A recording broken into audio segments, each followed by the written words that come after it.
Gucci want people to see them as a brand for those who dream big, want to be attractive, adventurous and different. But things are different what you see on social media. Gucci sales are down by 20% in Asia and there is big drop in sales for their main brand. It is clear Gucci is not doing well. So how did Gucci along with its $50 billion brand go from top of fashion brand to struggling company? Even though Gucci is known for Italian fashion, it's actually being owned by French company called Kering for 20 years. Kering is a fancy group of company owned by a Pinault family. They own many other famous brands like Yessi, Saint Laurent, Bottega Veneta and Balenciaga. But Gucci is their main one. The founder, Fabrizio Pinault, started this company by buying other businesses over many years. Now he is 87 and his son Fabrizio Herin is controlling this company. He is often seen in fancy events with his wives like red carpet. Kering biggest competitor is LVMH, which owns Louis Vuitton and Christian Dior. They lead by Bernard Arnault. So it's like a competition between these two big companies in fashion world. The big competition between Kering and LVMH really heated up in late 90s. LVMH owner Brand Arnault want to buy Gucci, but Gucci leader at that time Tom Ford and Domenico did not want Arnold to take control over Gucci. Because of this, they made deal with Franco Pinault, who helped them to keep control of Gucci. At that time, Pinault company Kering brought 40% of Gucci. After a lot of fighting with LVMH, they got the rest. Back then, Kering and LVMH are similar in size, but since then, LVMH has grown a lot more. And now LVMH value is $450 billion. On the other hand, Kering has not grown much. Nowadays, LVMH is about 10 times bigger than Kering. And now you can see Kering is mostly dependent on Gucci for its sales and profit. Almost half of its sales comes from Gucci and more than 2/3 of its profit. If Gucci is not doing well, it affects the whole company. At LVMH, things are a bit different. Louis Vuitton brings about a quarter of its sales, but it makes half of its total profit. And from this you might understand LVMH not depend on its single brand, which helped them to stay more stable.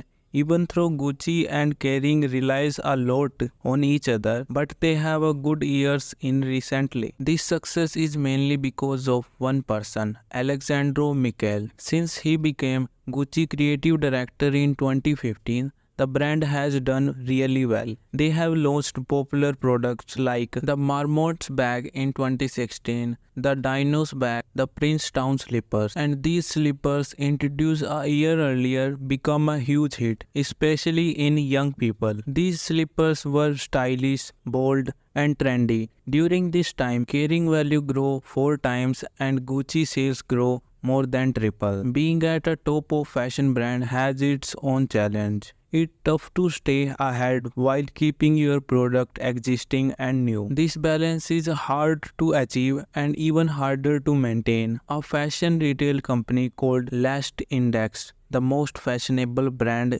list, and Gucci rank has dropped since 2022. This decline not only hurt Gucci but Kering also. Their performance, their sales have been lower than the expected and the stock prices has fallen. On the other hand, Louis Vuitton's success has made its owner Brand Arnault one of the richest men in this planet. Louis Vuitton has its image as a luxury brand and a strategy compared to the Gucci. LVMH, the company that owns Louis Vuitton, has been in this business for longer and has a lot of experience. There is a big difference between luxury and fashion. Fashion relies on trend, while the luxury brand aim for timeless image of the brand. Whereas In luxury, you focus on timeless, classical product with a rich history. This makes huge difference for brands like Louis Vuitton and Hermes. The prime example for luxury item is Birkin bag by Hermes. It was first launched in 1980s and still in high demand. This type of chance are missed by Gucci. Alexander McQueen creation at Gucci. Company insiders say the product like furry slipper, Marmont's Dinos bag could have become the iconic and timeless pieces, but they did not. Their Gucci main mistake was making there too many variation for this product and over-exploiting them for short-term gain, trying to maximize sale and profit quickly. You can see this in company stock prices. Investor value LVMH future products higher than Kering. It's about giving $24 for every dollar of profit LVMH makes. But for the Kering, they only give about $15 for every dollar of profit Kering might make. That's because they think LVMH has a better chances in the long run as it is not as affected by changing fashion trends. So Pinault, the head of the Kering, know that Gucci need to focus more on high-end luxury products. He mentioned this in its annual report this February, saying that they want Gucci to compete with brands like Hermes, Chanel and Louis Vuitton. But he is saying this since 2006 without making major changes. Most of the people blame Pinault for all this. At LVMH, the owner Bernard Arnault makes the most important decision himself, but at Kering, the management style is bit different. The management style at Kering is seen more as a handoff, giving brand more freedom. It's not all. In 2023, Pinault focus seemed to shift again. Pinault family brought a major stake in creative artist agency. Some people see it as a distraction. Gucci also made a changes. They parted away with Michael in 2022 due to a creative difference and hired a new designer, Sabato Di Signore. His designs are more aligned with Pinault's goal as to making Gucci a top luxury brand. But this transformation takes time and it's a long process, not something that can happen quickly.